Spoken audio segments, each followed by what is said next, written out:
భగవంతుని అనేక విభూతులలో పురాణ ప్రసిద్ధమైనవి కొన్నిటిని ఇక్కడ శ్రీకృష్ణ భగవానుడు ఉటంకిస్తున్నారు.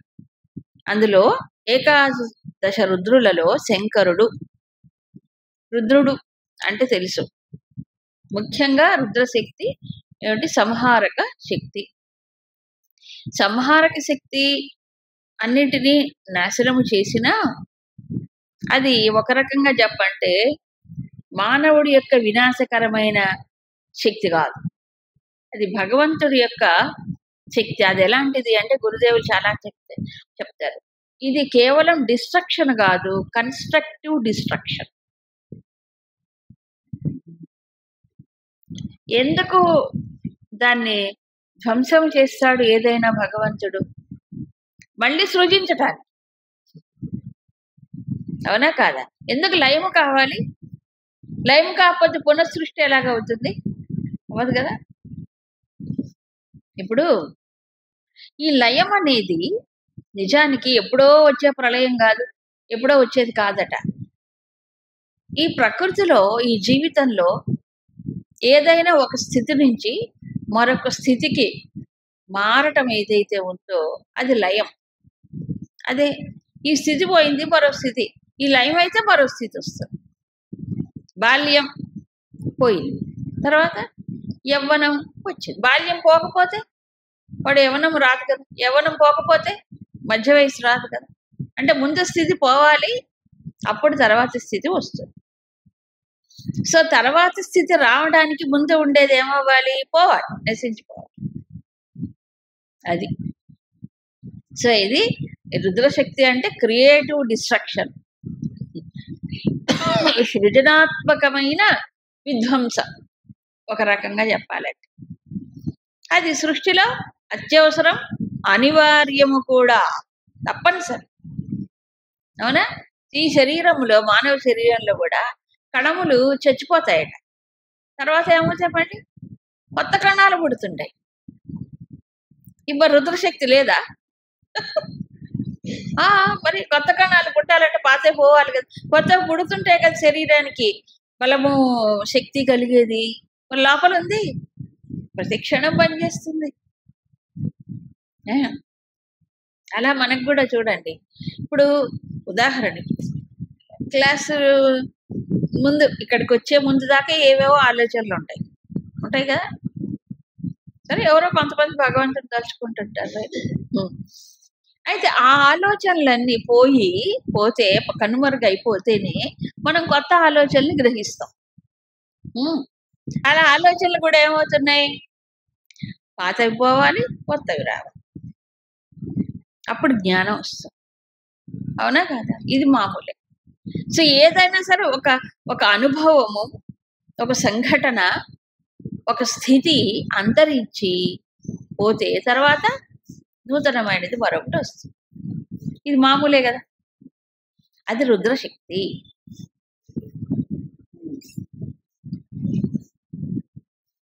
సరే, ఇప్పుడు ఈ ఏకాదశ రుద్రులలో ఎవరు? శంకరుడు. అంటే ఆయన నాశనము చేసిన, కొంచెము కష్టం కలిగించిన, ఏడ్పించేవాడు రుద్రుడు అంటారు, రోదయతి. అయినప్పటికీ దాంట్లో ఒక మేలు, ఒక హితం, ఒక శుభం ఉంది. ఆ మేలు ఏమిటో, ఆ శుభం ఏంటో అప్పుడు తెలియదు. ఎప్పుడు తెలుస్తుంది?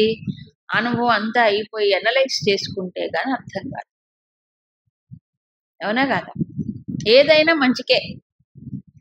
అయితే ఆ అనుభవం ఏమనిపిస్తుంది అంటే అప్పుడు, అబ్బో ఇలా జరిగిపోయింది ఏంటి, ఇలాగైపోయింది ఏమిటి అనిపిస్తుంది. ఏదైనా డిస్ట్రక్షన్ మనసు ఒప్పుకోదు మనిషికి. అయ్యో ఇలా ఇంతమంది అనిపిస్తుంది. ఎందుకంటే ఎందుకు ఇలా జరిగిందని ఆలోచించలేడు కాబట్టి. అందుకు ప్రతి నష్టంలో, ప్రతి కష్టంలో ఒక హితం, ఒక మేలు దాగి ఉన్నది. ఇదే కదా జీవితంలో నేర్చుకోవాల్సింది. అదేగా నేర్చుకోవాలి. వస్తాయి మనకి. ఏదైనా అంటే మనిషికి ఏదైనా వస్తే సంతోషం, ఏదైనా పోతే కష్టం. కానీ వస్తుండాలి, పోతుండాలి. ఇదే జీవిత ఇది ఒక ప్రవాహం. అలా లేదనుకోండి, అసలు విచిత్రాలు జరిగిపోతాయి. ఇప్పుడు మనకు గాలి లోపలికి వస్తుందా? అట్లాగే ఉంటే బయటికి వెళ్ళదు అనుకోండి, అప్పుడు అవునా? మరి ఆహారం తింటున్నాం, అదంతా లోపల పచనం అయిపోయింది, తర్వాత ఏం పోవాలి? బయటికి వెళ్ళిపోద్దా? పోవాలి. అది లోపల ప్రమాదం. ఏదైనా అంతే, అది వెళ్ళిపోయే ప్రవాహం.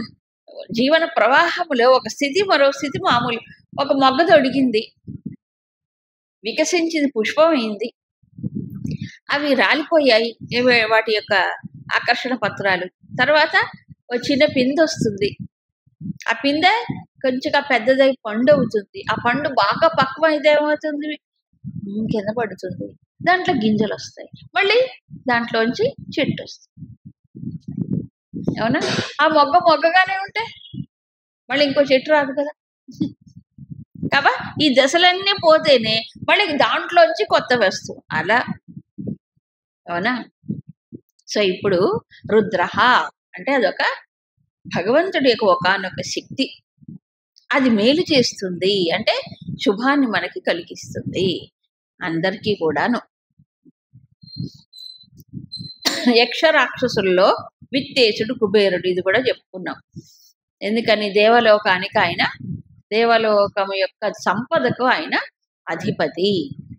అంతేగా ఎన్నో సంపదలు ఉంటాయి, కానీ దేవలోకంలో ఉండే కుబేరుడికి ఆ శక్తి, అంటే మానవులకు కానీ మరి దేవతలకు కానీ ఆయన ధనాన్ని ఇస్తాట. ధనాధిపతి అంటారు. మన వెంకటేశ్వర స్వామి వివాహానికి కూడా డబ్బులు లేవు ఆయనకి. అవునా?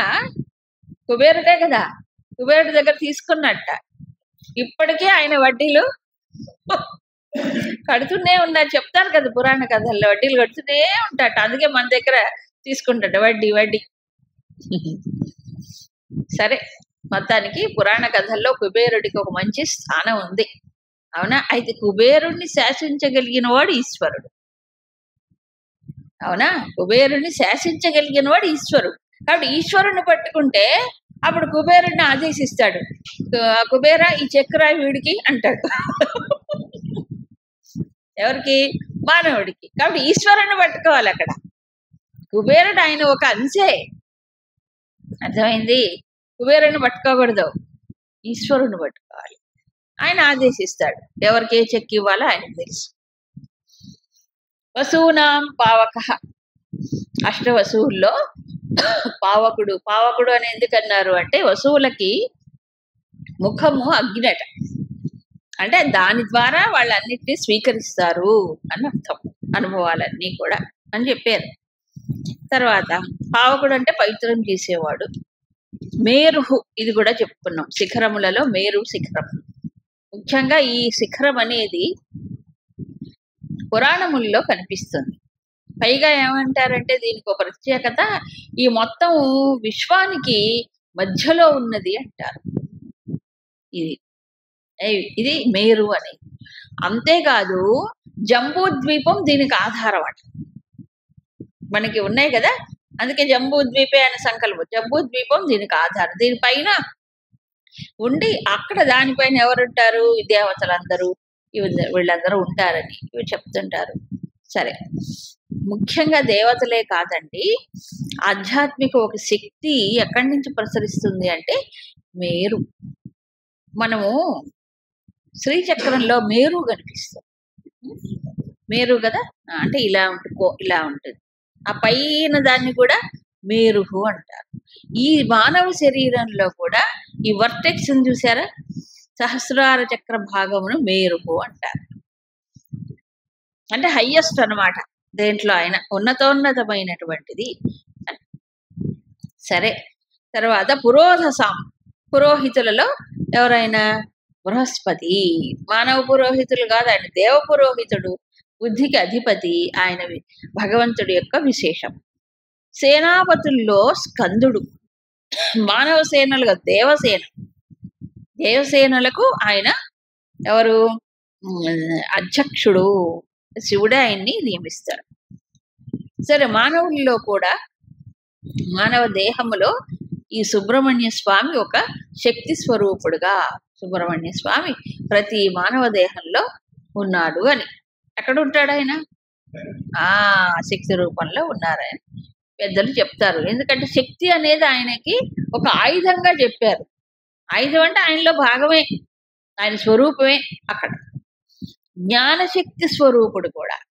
చాలా మంది ఈ విషయంలో పెద్ద మిస్కాన్సెప్షన్స్ ఉంటాయి. కుండలిని అంటే పాము, ఆ పాము ఇలా పైకి లేస్తుంది, బుస్సు కొడుతుంది. బుస్సు లేదు, తుస్సు లేదు, జ్ఞానశక్తే. జ్ఞానశక్తే, ఇంకోటి కాదు. అందుకే ఏమవుతుందంటే అది ఆ శక్తి ఉత్పన్నమైనప్పుడు మనిషిలో ఉత్తేజితం అయినప్పుడు మనిషిలో జ్ఞానం పెరుగుతుంది, అవేర్నెస్ పెరుగుతుంది, తేజస్సు పెరుగుతుంది. అది నిద్రాణమై ఉన్నప్పుడు వాళ్ళకి ఇంకా జ్ఞానము రాదు, మోక్షం అంతకంటే రాదు. మోక్షం అంటే అదే కదా, జ్ఞానములో ఉన్నత స్థితి కలిగినప్పుడు మోక్షం. కాబట్టి ఆత్మశక్తే అక్కడ చెప్పింది, ఇంకేమీ కాదు అక్కడ. అందుకే శంకరులు ఎక్కడ మనకి నిదర్శనం అంటే, నేను ఒక చోట చదివాను, శంకరులు పళని ఒక క్షేత్రానికి వెళ్తారు. సుబ్రహ్మణ్య స్వామి క్షేత్రం చాలా గొప్ప క్షేత్రం అంటారు. అక్కడికి వెళ్ళినప్పుడు అక్కడ వెళుతూనే, అంత మహానుభావుడు కదండి ఆయనకి. కాబట్టి వెళ్ళగానే అక్కడ క్షేత్రంలో ఏ స్వరూపం అయితే ఉంటుందో అది ఆయన హృదయంలో సహజంగానే ఒక ఉత్పన్నమవుతుంది. అంటే ఒక భక్తి భావ తరంగములు కావచ్చు, జ్ఞాన ఇది కావచ్చు. అయ్యి అది చూస్తూ అక్కడ వెళ్ళగానే ఆయనకి ఆశువుగా అప్పటికప్పుడు ఆయనకు తెలియకుండా అప్రయత్నంగా స్తుతి చేశారు. స్తుతి అదే సుబ్రహ్మణ్య భుజంగ స్తోత్రం. అప్రయత్నంగా వచ్చిందంట, అది ఆయనకే తెలియదు. తర్వాత చరిత్రలో అది లిఖించబడి ఉన్నది. అలా సహజంగా ఎక్కడికి వెళ్ళినా శంకరులకి ఆ రకంగానే అవుతుంది. ఎందుకని? సమిష్టి కదా, అక్కడ ఉండే శక్తి ఏమిటో అది. దాంట్లో ఈయన పరమాత్మ యొక్క శక్తియే పరమాత్మ అని విషయం చెప్తున్నాడు. మయూరాధిరూఢం మహావాక్య గూఢం అంటారు. చూసారా, రూపమేమో మయూరం, కానీ మహావాక్య గూఢం అంటే ఏంటి? మహావాక్యములో ఏ పరబ్రహ్మం అయితే చెప్పబడిందో ఆ శక్తియే ఈయన ఈ రూపంలో ఇక్కడ ఉన్నాడు అంతే.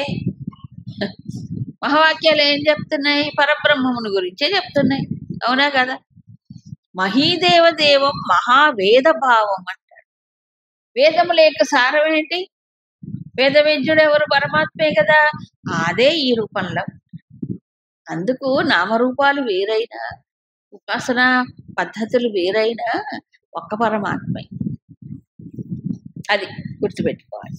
కాబట్టి ఇక్కడ దైవసేనలు, మనలో దైవీ శక్తులు ఏవైతే ఉన్నాయో బాహ్యాంతర్గతంలో దానికి మూలం, ఆధారం. సరసామస్మి సాగర, అది కూడా చెప్పుకున్నాం. సాగరుడు గొప్ప సరస్సు. ఎందుకని? సాగరుడు ఎక్కడికి ప్రవహించుకుంటూ పోడు, నదుల్లో నీరే వచ్చి కలుస్తుంది. సాగరములు సప్త సముద్రములు అని చెప్తారు, అవునా? సప్త అయినా కానీ ఇక్కడ ఒకటే చెప్పాడు. అంటే 7 కలిసి ఏం చేస్తున్నాయి? భూమిని నిలుపుతున్నాయట. భూమికి ఆధారంగా ఈ 7 కలిసి ఉన్నాయి. సరే, సాగరం ఒక పెద్ద శక్తి స్వరూపం. ఆ సాగరం ఎన్నో జీవులకు ఆధారం, అంతే కదా. ఎన్ని జీవుల్లో చెప్పలేనంటి జీవుడు సాగరం. తర్వాత మహర్షీణాం భృగు, అది కూడా చెప్పుకున్నాం.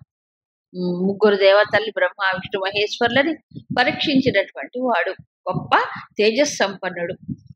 అక్షరం, ఏకాక్షరం, ఓంకారము మరి వేద సారము, వేదముల్లో ముఖ్యమైనటువంటిది. యజ్ఞములలో జపయజ్ఞం, అది కూడా చెప్పుకున్నాం. అన్ని యజ్ఞాలకు వస్తువులు కావాలి. ఏ యజ్ఞమైనా వస్తువులు లేకుండా చేస్తారా? అవునా? యజ్ఞకుండం కావాలి, సృక్కు స్రవములు కావాలి, సమిధులు కావాలి, ద్రవ్యములు కావాలి, దాని ఆహుతులు కావాలి, అవునా? ప్లస్ చేయించేవాడు ఒకడు కావాలి. చేయించేవాడు లేకపోతే ఏముంటాయి? అన్నీ ఉన్న ప్రయోజనాలు, అవునా? దానికి ఏం కావాలి? ఇప్పుడు పాత్రలు కావాలి, ద్రవ్యములు కావాలి, మంత్రాలు చెప్పేవాడు కావాలి, ఆహుతి చేసేవాడు, ఇవన్నీ కరెక్ట్గా కుదిరితేనే సఫలం. ఆ కొంచెం ఏమైనా తేడా వచ్చింది అనుకోండి, ఏమవుతుంది? అది సఫలం కాదు, విఫలం అవ్వకపోగా negative negative marks. Negative marks. కర్మకాండ ఎలక్ట్రికల్ కనెక్షన్స్ లాంటిది. అది సరిగ్గా చెబితే పేలిపోతుంది, షాకులు వస్తాయి. కర్మకాండ అంతే. అందుకు సరిగ్గా చెయ్యాలి, అది జాగ్రత్తగా చేసుకోవాలి, లేకపోతే ఫలించవు. కానీ జపయజ్ఞం ఎంత గొప్పది! పోనీ అవన్నీ ఎందుకు చేయాలి? ఆ యజ్ఞాలన్నీ కూడా దేనికోసం? యజ్ఞ అంటే మన గురుదేవులు ఎంత మంచి భావన చెప్పారు ఏంటి? సమర్పణ భావముతో చేసేది యజ్ఞం. అక్కడ ఆహుతులే ముఖ్యం. దేనికోసం? దేవతలకు ప్రీతి కలిగించడానికి. అది కర్మకాండలో చెప్పాడు. ఈ యజ్ఞాల్లో నిష్కామం ఉన్నాయి, సకామము ఉన్నాయి. సమర్పణ ముఖ్యం కాబట్టి ఈశ్వరార్పణ భావనతో చేసే కర్మ కూడా యజ్ఞమే అని చెప్పారు దీంట్లో. యజ్ఞం అంటే పెద్ద పెద్ద హోమకుండాలు పెట్టేసి ఏవో చేసేయటమే కాదు, ఈశ్వరార్పణ భావనతో చేసే కర్మ అంతా యజ్ఞం. అవునా? మరి జపంలో ఏంటి? ఈ కర్మలో, భక్తిలో, జ్ఞానములో ముఖ్యంగా ఉండవలసింది ఏంటి? కర్మయోగం అన్నా ఈశ్వరుణ్ణి స్మరించుకోవాలి, అర్పణ చెయ్యాలిగా ఆయనకి. మరి తలుచుకోవద్దా?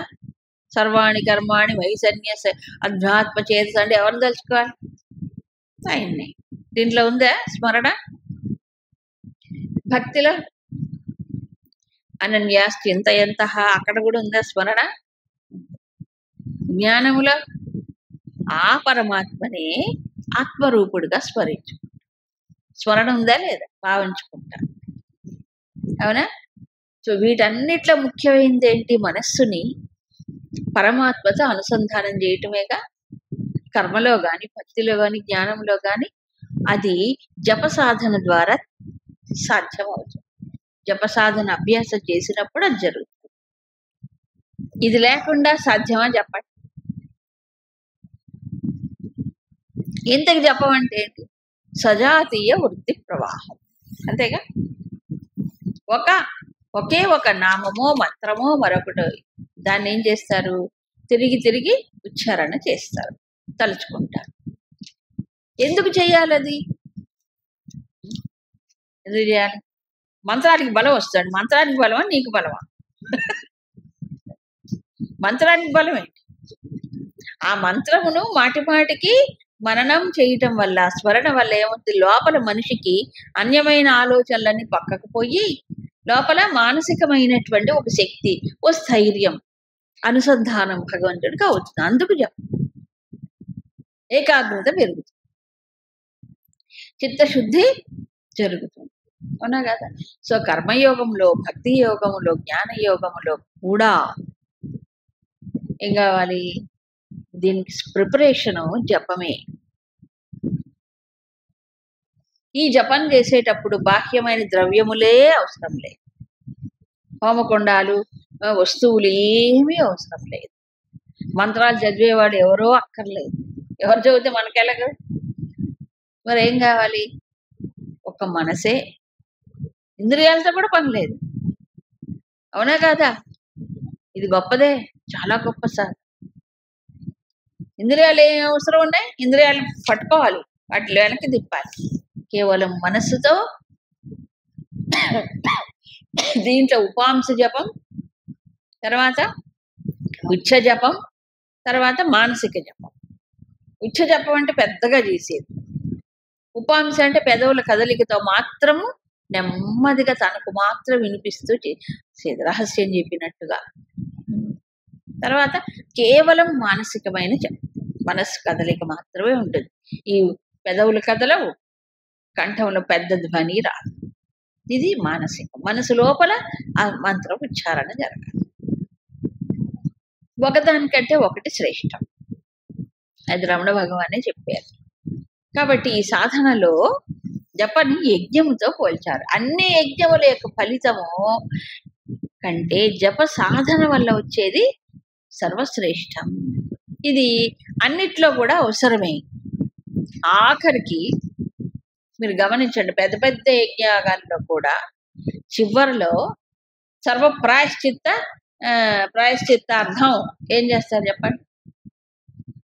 11 సార్లు ఓంకారం చెప్తారు, లేకపోతేనేమో నామస్మరణ, నారాయణ నామస్మరణ, గోవింద, ఏదో ఒకటి చెప్తారు. ఎందుకు చేయాలి అది? భగవత్ స్మరణ వల్లనే, చింతన వల్లనే అన్నిటికీ ప్రాయశ్చిత్తం. అది అందుకని జపయజ్ఞము గొప్పది అన్నాడు. సో దానివల్ల ఏమవుతుంది? మనిషిలో ఉన్న ప్రాపంచికమైన విషయ చింతనలు తొలగొట్టుకుని భగవద్భావన పెంచుకోవడానికి సాధన, స్వతంత్రమైన సాధన కదా. వస్తు ద్రవ్య ఇతరుల యొక్క ప్రమేయం కూడా లేకుండా తనకు తానుగా హాయిగా చేసుకోవలసినటువంటి, చేసుకోదగినది. అవునా కాదా? ఎవరి మీద ఆధారపడక్కర్లే కదా, మనం తెలుసుకోవడానికి ఏం కావాలి? అందుకు గొప్పది. స్థావరాణం హిమాలయ, స్థావరములు అంటే కదలనటువంటివి, వాటిల్లో హిమాలయములు గొప్పవి అన్నాడు. ఎందుకు హిమాలయాలు? అబ్బో, హిమాలయాల గురించి భారతీయులకు తెలియని దేవుంది. ఉత్తరాన హిమాలయములు ఈ దేశానికి. ఎందుకు? అది కేవలం మంచుకొండలేనా? కేవలం మంచుకొండలైతే విభూతి ఎందుకు చెప్తాడు భగవంతుడు? కాదు కదా. ఎందుకు అంత గొప్ప ఇది వచ్చింది అని అంటే, హిమాలయములలో అనేక మంది ఋషులు వాళ్ళు ఎక్కడ పుట్టినా హిమాలయాలకు వెళ్ళి తపస్సులు చేసేవాళ్ళు పూర్వం. అవునా కాదా? ఎక్కడున్నారు? శంకర్లు ఎక్కడ పుట్టారు? హిమాలయాలకు వెళ్ళి. తపోవన స్వామి ఎక్కడ? కేరళలో. హిమాలయాలకు పోయారు. గురుదేవులు ఎక్కడున్నారు? వారు కేరళలో. తపోవన స్వామి దగ్గర పోయారు. మన గురు పరంపర చూసినా మనకు అర్థం అవుతుంది. అలా ఎంతమందో మహాత్ములు తపస్సులు సిద్ధించాలి అనంటే, తపస్సుల్లో వాళ్ళకి సిద్ధి కలగాలి, జయం పొందాలి, ఫలించాలి అంటే జ్ఞానములో కూడా. తపస్సు అంటే ఏదో సినిమాల్లో చూపించినటువంటి ఆసురీ తపస్సులు కావు, జ్ఞాన తపస్సులు. అవునా? ఎందుకంటే ఆ వాతావరణం పూర్వం అలా ఉండేది, పవిత్రమైనటువంటి వాతావరణం. అక్కడ సాధారణమైన మనుష్య జనుల యొక్క సంచారము గాని, ఆ రకమైనటువంటి వ్యవహారములు లేవు పూర్వం. ఇది పురాణముల నుంచి వస్తుంది. మొన్నటి వరకు ఉంది, ఇప్పుడు మాత్రం లేదు. ఇప్పుడు లేదు ఆ వాతావరణం. అక్కడ కూడా కమర్షియల్ అట్మాస్ఫియర్ వచ్చేసింది. వ్యాపార దృష్టి, భోగ దృష్టి అన్నీ వచ్చేసింది. ఇప్పుడు అక్కడ చూస్తే మీకు దేవభూమి అనిపించింది. అలాంటి జనాలు వచ్చేసారు. డెవలప్మెంట్ పేరుతో నాశనం అయింది. ఎప్పుడైతే విభజన జరిగిందో ఏం స్థానం దాని ఏమన్నారు? నార్త్ ఇండియా 2 ముక్కలు అయింది కదా. హిమాలయాలు, ఋషికేశ్ నుంచి ఒకటి, ఉత్తరాఖండ్ అనే స్టేట్ సపరేట్ గా ఎప్పుడైతే వచ్చిందో, అప్పుడు డెవలప్మెంట్ కావాలి కదా. స్టేట్ డెవలప్మెంట్ కావాలంటే ఏం చేయాలి? సోర్సులు ఏమున్నాయి వాళ్ళకి? ఏమీ లేవు. అక్కడ ఒక గంగే. ఏం చేస్తారు అప్పుడు? ఆ గంగ మీద ఆనకట్టలు కట్టి, ఆ గంగ మీద ఏదో చేసి విద్యుత్ శక్తి పెంచి, అది వరకు లేదుగా, విద్యుత్ శక్తి ప్రొడ్యూస్ చేసి ఏదో ప్రాజెక్ట్స్ పెట్టి, ఇక యాత్రికుల్ని ఆకర్షించడానికి హోటల్స్ కట్టి, రెస్టారెంట్స్, ఏవో ఇంకా నానా చేత ఎక్కడ చూసినా బిజినెస్. ఒకప్పుడు నడుచుకుంటూ హిమాలయాల్లో పోతే ప్రశాంతంగా ఉండేది. మేము అలా నడుచుకుంటూ పోయాం. అక్కడ గంగోత్రి అటంతా కూడా వెళ్ళేటప్పుడు నడుచుకుంటూ పోతే ఎంత కిందేమో గంగ పారుతూ ఉంటే, పక్కనేమో కొండలు, హిమాలయాలు. ఆ దృశ్యం. అంత అద్భుతమైన దృశ్యాలు ఎక్కడా ఉండవు. కింద గంగ, పక్కన హిమాలయాలు. అలా నడుచుకుంటూ పోతాడు. ఎక్కడైనా నీరు ఇలా కారుతుంటే ఆ నీరు పట్టుకొని తాగొచ్చు, స్వచ్ఛంగా ఉండేది. మేము 90లో వెళ్ళినప్పుడు కూడా పర్వాలేదు, బాగానే ఉండేది, ఇంత ఘోరం లేదు, అంత బాగుండేది. ఎక్కడ మనుష్యుల మాటలు కానీ ఇవి కానీ ఏమీ ఉండేవి కాదు. ఆ చిన్న చిన్న గ్రామాల్లో వాళ్ళందరూ సింపుల్గా జీవించేవాడు. వాళ్ళు సింపుల్ లివింగ్, సామాన్యమైన జీవితం. ఆ వెళ్ళేటువంటి యాత్రికులకు కూడా వాళ్ళు రొట్టెలు పెట్టేవాడు.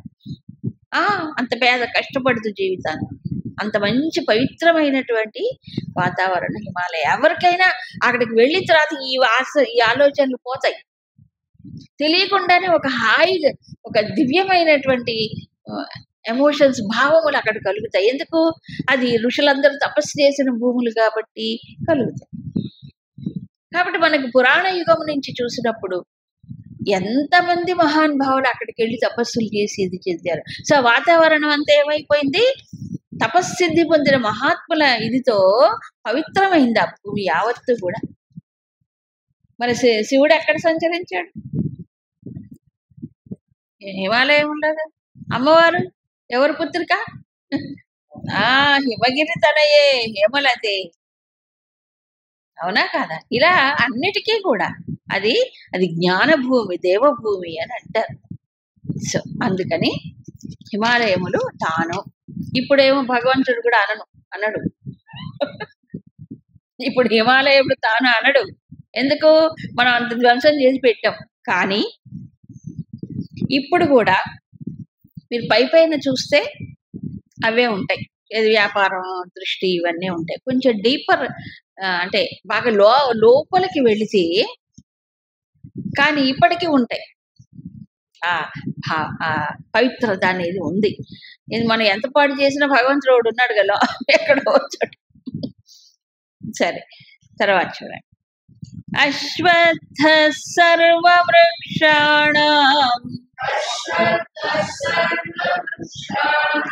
దేవర్షీణాం చ నారదః గంధర్వాణాం చిత్రరథః సిద్ధానాం కపిలో మునిః.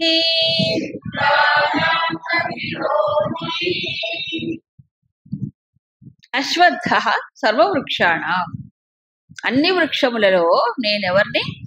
అశ్వత్థ వృక్షం అంటే రావి చెట్టు.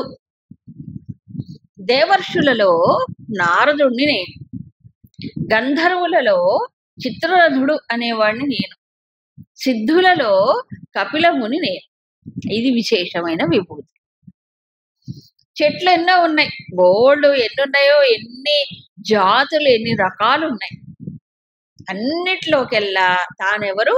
అశ్వత్థం, రావి చెట్టు. మన హిందువులకి ఎంతో దానిపై రావి చెట్టు పైన పూజ్య భావన.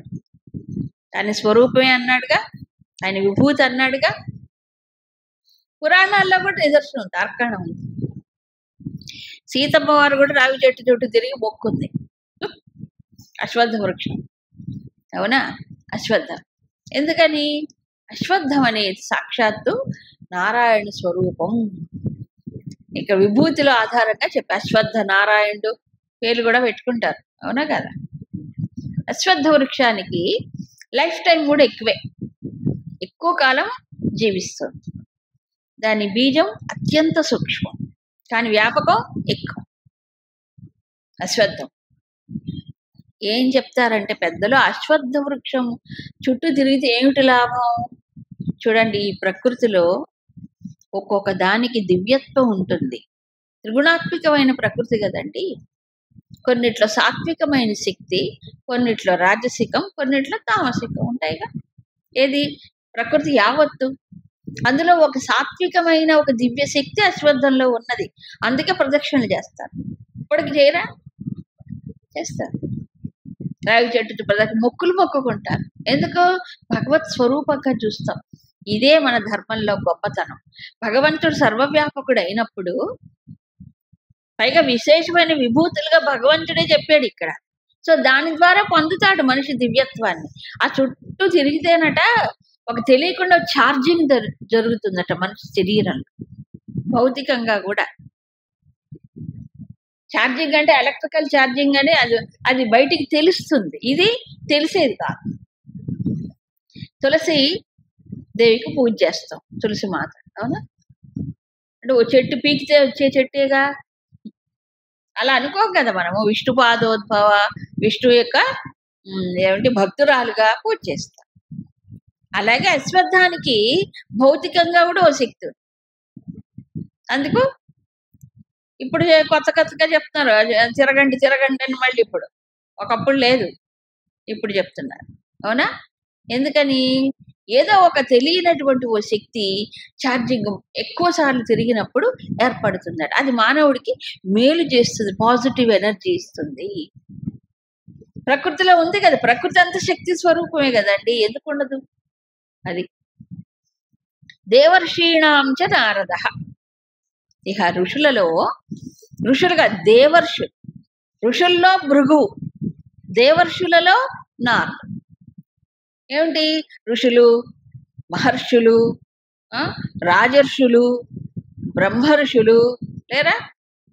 తర్వాత దేవర్షులు, ఇన్ని రకాలు ఉన్నారు, కేటగిరీస్. అవునా? సో రాజర్షులు లేరా, బ్రహ్మర్షులు ఉన్నారా? ఈయన దేవర్షి అంటే ఏంటి? ఎంతమందో ఉన్నారట వీళ్ళు దేవర్షులు. నరనారాయణులు దేవర్షుల్ట, వాలకిల్యులు, కర్దముడు, పులహస్య, పర్వతుడు, నారదుడు, ఇలా ఉన్నారట కొంతమంది. ఈ వీళ్ళల్లో నారదుడు చాలా ముఖ్యం. వీళ్ళందరికంటే నారదుడు ఎందుకు ముఖ్యం అంటే, నారదుడు 3 లోకాలకి నిరాటంకంగా వెళ్ళిపోవాడు. ఎక్కడికైనా బ్రహ్మలోకానికి వెళ్తాడు, అవసరమైతే పాతాళానికి వెళ్ళిపోతాడు, అవసరమైతే మానవ లోకానికి వస్తాడు కదా, దేవలోకానికి వెళ్ళిపోతాడు, అసురులతో వెళ్ళి మాట్లాడతాడు, మానవులతో మాట్లాడతాడు, దేవతలతో మాట్లాడతాడు. అసలు మామూలు ఏంటంటే వీసా పాస్పోర్ట్ ఏం అక్కర్లే, ఆయన ఎవరు ఆపరు. అది ఆయనలో ఉండే గొప్పతనం. పురాణాలు చూడండి మీరు, ఏమైనా నారదుడు వస్తున్నాడంటే ఎవరైనా లేచి నిలబడాల్సిందే. అవునా? స్వాగతం పలకాల్సిందే కదా. అలాంటి వాడు ఎవరితో అయినా హాయిగా కలిసిపోయి తన వాక్ చాతుర్యముతో అక్కడ ఏది జరగాలో జరిపించేస్తాడు. ఎక్కడ తిప్పాలో అక్కడ తిప్పుతాడు స్క్రూ. ఇప్పుడు ఏంటంటే సినిమాల్లో పాప ఆయన్ని ఏమిటంటారు, కలహభోజనుడు, కలహప్రియుడు అని చెప్పేసి ఆయన్ని హేళనగా చూపిస్తారు. సినిమాల్లో వచ్చింది ఇదంతా, పురాణాల్లో ఎక్కడ లేదు.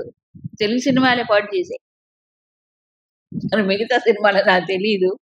నారదుడిని అలా, నారదుడు వచ్చాడంటే అక్కడ ఏదో అంటాడు కాదు. భక్తులలో భక్తి పెంచడానికి అసురులలో ఉండే ఆసురీ భావన ఉంది కదా, వాడు అసురుడు నశిస్తే లోకానికి శాంతి, అసురుడు విజృంభిస్తే లోకానికి కష్టం కదా.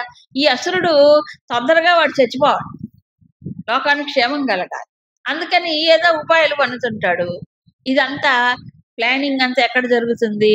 ఆ నారాయణమూర్తి దగ్గర ప్లాన్. దాన్ని ఎగ్జిక్యూట్ ఎవరు చేయాలి? నారదుడే. అవునా? అంతేకాదు, దేవతల్లో కానీ సాధకుల్లో కానీ ఎవరైనా విశేషమైనటువంటి ఒక తపస్సు చెయ్యాలన్నా, సాధన చెయ్యాలన్నా, ఆధ్యాత్మికంగా ఉన్నతంగా వెళ్ళాలన్నా నారదుడే గురువు. ఋషులకు కూడా వ్యాసుడికి ఎవరు మొదట చెప్పింది? నారదుడే. వాల్మీకి మహర్షికి నారదుడే, ధ్రువుడికి నారదుడే, ప్రహ్లాదుడికి నారదుడే, భక్తులకి ఋషులకు కూడా. అవునా? అందుకు నారం దదాతి ఇది నారద అంటే ఏంటి? జ్ఞానం. నారం అంటే నీరనే కాదు, జ్ఞానం అని ఒక అర్థం. ఏ సాధకుడికి ఎప్పుడు ఏది కావాలో దాన్ని బట్టి ఆయన జ్ఞానాన్ని ఇస్తాడు. విచిత్రం ఏంటంటే ఇది ఎవరు కలుపుతారండి అంటే పరమేశ్వరుడే. యాదృచ్ఛికంగా దిగి వస్తాడు ఆయన, సంచారం చేసేవాడు. ఎలా వస్తాడు? ఆ సంకల్పం ఎలా పుట్టింది? ఈశ్వరుడే, పరమేశ్వరుడే కలుపుతాడు. అలాగే రామాయణం మొదలైంది, అలాగే భాగవతం మొదలైంది రచన. కాబట్టి భగవత్ సంకల్పానికి ఆయన ఎవరు? ఒక ప్రతినిధిగా ఉంటాడు. అవునా? గురుదేవులు ఎంత బాగా చెప్తారంటే, Narada the greatest missionary in the world. The first and foremost missionary, one man mission. అంతే కదా, ఒక్కడే ఆయన మొత్తానికి ప్రపంచంలో మొట్టమొదటిగా భగవత్ తత్వాన్ని, భగవంతుడి యొక్క మాహాత్మ్యాన్ని, భగవంతుడి నామాన్ని లోకానికి 3 లోకాలు తిరిగి ప్రచారం చేసిన వాడెవరు? నారదుడే. అవునా కాదా? ఎవడైనా సాధకుల్లో కొంచెం పెరిగిందో గర్వం ఏం చేస్తాడు? ఆయన ఒక ప్లాన్ వేసిస్తాడు. వాడికి ఆ బుద్ధి ఇదైపోతుంది, గర్వభంగం అయిపోయి మళ్ళీ దారికి వస్తాడు. ఎన్నో చేశాడు ఆయన, ఎంతమంది సాధకులకో ఒక మరి మార్గదర్శనం చేశాడు కదా. అందుకని మహర్షీణాం దేవర్షీణాం నారద, గంధర్వాణాం చిత్రరథ. ఈ గంధర్వులు అంటారా, వీళ్ళు ఎవరు? మానవుల కంటే కొంచెం ఉన్నతమైన స్థితిలో ఉండేవారు. గంధర్వ లోకం ఒకటి ఉందట ఎక్కడో. అక్కడ ఎవరు వెళ్తారు? కొంచెం ఎక్కువ పుణ్యం చేసిన వాడు అక్కడికి వెళ్తాడు. అంతేకాదు, గంధర్వ లోకంలో ముఖ్యంగా గంధర్వులు అంటే కళా స్వరూపం, సంగీతము కానీ ముఖ్యంగా గాన విద్యలో వాళ్ళు బాగా నిపుణులైన వారు గంధర్వులు. గంధర్వ గానం మనకు భూలోకంలో ఎవరైనా మంచి గానం చేసేవాళ్ళు ఏమంటే గంధర్వుడు బిరుదులు ఇస్తూ ఉంటారు కదా, గంధర్వ గానం అంటారు. ఎందుకని అంటే వాళ్ళు ఆ సహజంగా వాళ్ళకు ఉంది. అందుకని పరిణామ క్రమంలో, జీవన పరిణామ క్రమంలో వాళ్ళు ఒక స్థాయి మానవుల కంటే కొంచెం ముందు ఉన్నారు. కళల్లో ప్రియత్వం కలిగి ఆ కళల్లో ఒక నైపుణ్యం కానీ, ఒక ఏమిటంటారు విశిష్టత కానీ సాధించడానికి ఆ సూక్ష్మమైన గ్రహణ శక్తి వాళ్ళకు ఉంటుంది. ఆ సూక్ష్మ గ్రహణ శక్తి ఉంటేనే వాళ్ళు దాంట్లో నైపుణ్యం సాధించగలరు. సెన్సిటివిటీ ఉండద్దండి, ఉండద్దా? ఉండాలి. ఏ కళలోనైనా కళను సాధించాలంటే దానికి ఏముండాలి? సూక్ష్మమైన గ్రహణ శక్తి ఉండాలి. సంగీతం కావచ్చు, లలిత కళలన్నీ వీటిని అందుకే ఉంటారు ఫైన్ ఆర్ట్స్. ఫైన్ ఆర్ట్ అంటే ఏంటి?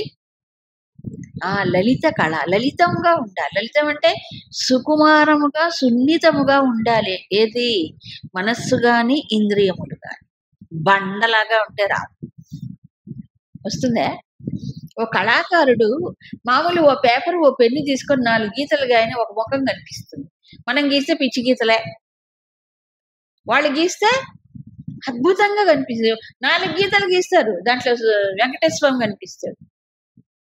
ఎలా? అది దాంట్లో ఉండే నైపుణ్యం, హృదయంలో ఉండే ఏ భావాన్నైనా దాంట్లోకి తీసుకురాగలడు కళాకారుడు. ఆ కళాత్మకమైన దృష్టి అందరికీ ఉండదు, సాధ్యం కాదు. దానికి చాలా సునిశ్చితమైనటువంటి దృష్టి, భావన ప్రధానం. ఇంకోటి ఏమంటారంటే రసోత్పాదన ప్రధానం. ఒక కళాకారుడు తన హృదయంలో ఉండే భావనను వినేటువంటి వాడికో, చూసేవాడికో ఆ భావనను తీసుకురావటానికి చేసే ప్రయత్నమే సంగీతము, సాహిత్యము, చిత్రలేఖనము మొదలైనవి. అవునా కదా? ఇది సామాన్యం కాదు, గొప్ప కళే ఇవన్నీ కూడా. గానం కూడా అంతే. శిశుర్వేత్తి పశుర్వేత్తి వేత్తి గానరసం ఫణి. చెప్పలే? శిశువు గాని, పశువు గాని, పాము గాని గానములో ఉండే రసాన్ని ఆస్వాదిస్తాయి. ఓ మానవుడే బండరాజు. మానవుడికి ఇప్పుడే, ఒకప్పుడు బాగుండేది, మానవుల జాతి అయినా చక్కగా మంచి సంగీతమును ఆస్వాదించేవారు. ఇప్పుడు బండ సంగీతం, బండలు, పైశాచకం, రాక్షసం. ఇప్పుడు అది ఆ సున్నితత్వమే పోయిందండి.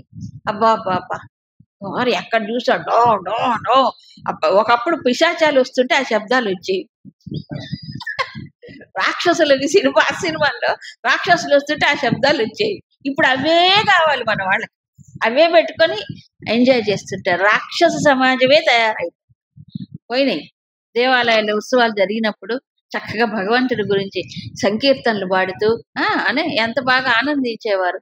సున్నితంగా ఉండేది హృదయాలు అప్పట్లో. ఇప్పుడు బండలు అయిపోయారు కదా అందరూ. వాళ్ళకి సున్నితమైన సంగీతం నచ్చదో కదా. సెన్సిటివిటీ ఉండాలి. ఎందుకు? ఇన్సెన్సిటివ్ అయిపోయారు వాళ్ళు, ఇప్పుడు ఇన్సెన్సిటివ్ అయిపోయారు. సో గంధర్వ కళ, గంధర్వులకి ఈ గాన కళ ప్రత్యేకంగా ఉంటుంది మామూలుగా.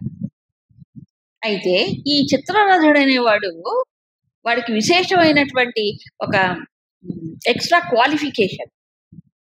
ఈయన ఏమిటి అంటే చిత్రరథుడు. ఆయన తన యొక్క రథాన్ని చిత్ర విచిత్ర గతుల్లో నడపగలిగే శక్తి ఉందట. ఏది? గానముతో పాటుగా. అందుకని గంధర్వుల్లో చిత్రరథుడు గొప్పవాడు. గానకళ మామూలే, దానితో పాటుగా ఇది ఉంది అని అంటారు. సరే, తర్వాత సిద్ధానాం కపిలోమని. సిద్ధులు. సిద్ధులు అంటే ఎవరు? ఏదైతే జీవితంలో ఏ లక్ష్యమును సాధించాలో ఆ లక్ష్యమును సాధించిన వాడు సిద్ధుడు. ఏ సిద్ధి? అష్టసిద్ధులు కాదు. అష్టసిద్ధి నవనిధికే దాత, ఇవన్నీ చిన్న చిన్నవి. అష్టసిద్ధులు చిన్న చిన్న విద్యలు. అణిమ, గరిమ, మహిమ ఏమిటో ఉన్నాయి కదా, ఇవన్నీ కూడా సిద్ధులు. ఈ సిద్ధుల వల్ల ఆధ్యాత్మిక పురోగమనం జరగదు, ఆటంకమే అవుతుంది. కానీ విచిత్రం ఏంటంటే నేటి మానవుల అజ్ఞానంలో ఈ సిద్ధులు కనిపిస్తే గొప్ప జ్ఞానం అనుకుంటాడు. సిద్ధులకే వశమైపోతారు, సిద్ధులకే మోహంలో పడిపోతారు తప్ప అసలు భగవంతుడిని పట్టుకోరు. ఈ సిద్ధులన్నీ పరమాత్మకు ఉండే అనంత శక్తుల్లో ఇవన్నీ గులకరాళ్ళు. వీళ్ళకి గులకరాళ్లే కావాలి, రత్నాలు ఎందుకో అవసరం లే. అవునా? దీని గురించి సౌందర్య లహరిలో శంకరులు ఒక మాట చెప్తారు, ఈ సిద్ధుల యొక్క అల్పత్వాన్ని గురించి. మీకు శ్రీచక్రంలో అమ్మవారి బిందు స్థానంలో ఉంటుంది, నవచక్రాలు ఉంటాయి. ఆ నవచక్రాల్లో కూడా చిట్ట చివరి చక్రం భూపురత్రయం అంటారు. ఆ భూపురంలో చివరి రేఖలో ఎవరుంటారంటే అష్టసిద్ధులు, సిద్ధి దేవతలు ఉన్నారు కదా, వాళ్ళు ఉంటారు. లొకేషన్ చివరి రేఖ. అమ్మవారు ఎక్కడ? మధ్యలో ఎక్కడో దూరంగా ఉంటారు. దేవతలట, దేవతలు ఇంద్రాది దేవతలు మొదలైన వాళ్ళు అమ్మవారిని దర్శించుకోవడానికి వస్తారు. వస్తుంటే మొట్టమొదటిగా ఆవరణలు ఎవరుంటారు? ఆవరణ దాటుకుంటూ పోవాలి కదా, ఈ సిద్ధులు ఉంటారు. ఈ సిద్ధులు చాలా ఆకర్షణీయంగా ఉంటాయి కదా, బాగా ఆకర్షణీయంగా ఎంత గొప్పగా కనిపిస్తాయి. ఈ సిద్ధి దేవతల్ని చూసేటప్పటికి ఆ దేవతలకి మోహం వచ్చేస్తుందట. అంటే మోహం ఏదో అది కావాలి కావాలి అనిపిస్తుందట. సో వాళ్ళ దగ్గర వరాలు పొందేసి వెనకెళ్ళిపోతారు. మొదటి లైన్లోనే పడిపోయారు వాళ్ళు, మొదటి రేఖలోనే. ఇక అక్కడికి వచ్చేది ఎప్పుడు? అందుకే దేవతలు కూడా తెలుసుకోలేరు నన్ను అని చెప్పారు. ఎవరు? ఇందాక చెప్పలే, దేవతలకు అసలు అర్థం కాదు. కాబట్టి ఇవన్నీ చిన్న చిన్న శక్తులు. ఇలాంటి దానితో పోలిస్తే అనంతమైనటువంటి శక్తి పరమాత్మ. అవునా? కాబట్టి సిద్ధులు అంటే ఇక్కడ ఎవరు? ఆ పరమాత్మను బాగా అర్థం చేసుకొని ఆ తత్వాన్ని జీర్ణింపజేసుకొని ఆ తపస్సులతో, జ్ఞాన తపస్సులతో దాన్ని పొందినవారు. ఏది? పరమాత్మను ఒక స్థితిని పొందినవారు. అందుకే సిద్ధానాం కపిలో ముని, ముని అన్నాడు. కపిల ముని. ముని అంటే మరణం చేసేవాడు అంటారు. ఆయన ఎక్కడ కనిపిస్తారంటే భాగవతంలో కనిపిస్తారు. శ్రీమద్ భాగవతంలో కపిల అవతారం అంటారు. చూడండి, దశావతారాలు కాకుండా ఋషుల రూపంలో కూడా భగవంతుడు అవతరించాడు. వ్యాసుడు ఒక అవతారం, కపిలుడు ఒక అవతారం, అలా ఉన్నారు ఋషుల రూపంలో అవతారం. మరి జ్ఞానబోధ ఎవరి ద్వారా జరుగుతుంది? ఋషుల రూపంలో కూడా చేశాడు. కాబట్టి కపిలుడు కూడా ఎవరు? ఇప్పుడు కపిల ముని ఒక భగవద్ అవతారం, సాక్షాత్తు భగవంతుడే. ఎవరు? దేవహూతి అనేటువంటి ఆమెకి కర్దముడు వల్ల కలిగినటువంటి సంతానం. ఆవిడ చాలా తపస్సు చేసింది. ఆవిడ కూడా ఎంతో తపస్సు చేసింది. కర్దముడు జ్ఞాని, మహాజ్ఞాని. ఆయన ఏమి ఈవిడికి సంతానం కావాలి ఉంటుంది కదా, అందుకని భగవంతుడే ఈవిడికి కోరుకుంది, ఆ రూపంలో వచ్చాడు. ఋషిపుత్రుడుగా ఆవిర్భవించాడు. ఎవరు? ఆయన. తర్వాత ఈ దేవహూతి పెద్దదైపోయి పెద్దతనం వచ్చింది, ఆయన వెళ్ళిపోతారు, తపస్సులకి వెళ్ళిపోతారు కర్దముడు. అప్పుడు ఎన్నో సంవత్సరాల తర్వాత ఆవిడకి అర్థమైంది తన పుత్రుడు సామాన్య పుత్రుడు కాదు, ఈ లోకానికి సాంఖ్య శాస్త్రమును ప్రబోధించడానికి అవతరించిన వాడని. అప్పుడు ఆవిడ శిష్యురాలిగా వెళ్తుంది కొడుకు దగ్గరికి. కొడుకు అంటే కొడుకు కాదుగా, భగవంతుడేగా ఆ రూపంలో వచ్చాడు. ఆవిడ అడిగిన ప్రశ్నలకి ఆయన చెప్తాడు. కపిల